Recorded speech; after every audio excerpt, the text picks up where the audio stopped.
Hi mga kakonsyava, day 13 po ng ating 365-day real estate journey at may tanong po ako sa inyo. Kailan ang best time bumili ng bahay?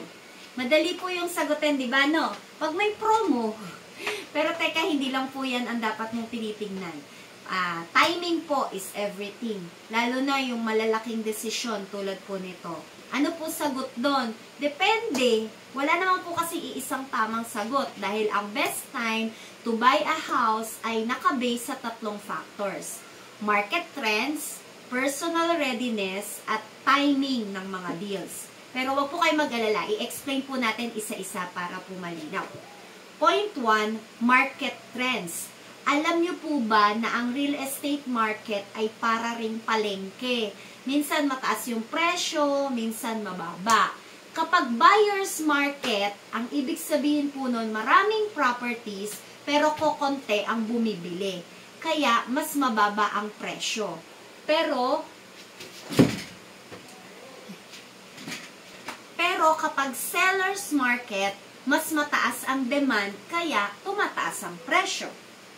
Watch out for economic indicators. Kung bumababa po yung interest rate, mas maganda itong timing para po bumili dahil mas mura yung monthly amortization. Ang point 2, personal readiness. Hindi lang po market ang tinitingnan, kundi yung sarili nyo po. Kaya mo bang mag-down payment? Stable ba yung income mo? Ready ka bang mag-commit ng mga 10 to 20 to 30 years?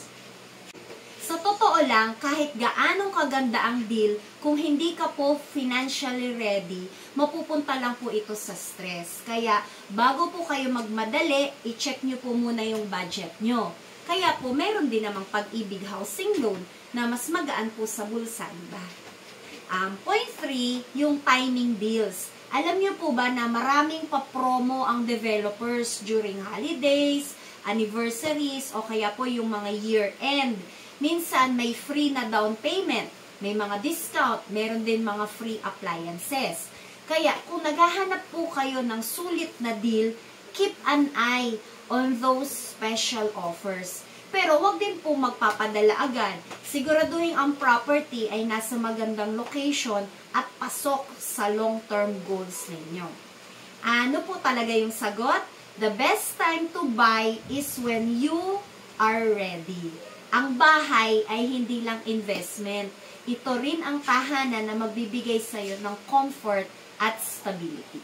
This is Natalie Concha of VS Concha Realty. Bukas po, may pag-uusapan tayo ulit na ibang topic. Basta po, don't forget to like, share, and follow. At lagi po niyong tatandaan, real estate is for everyone. Let us learn together.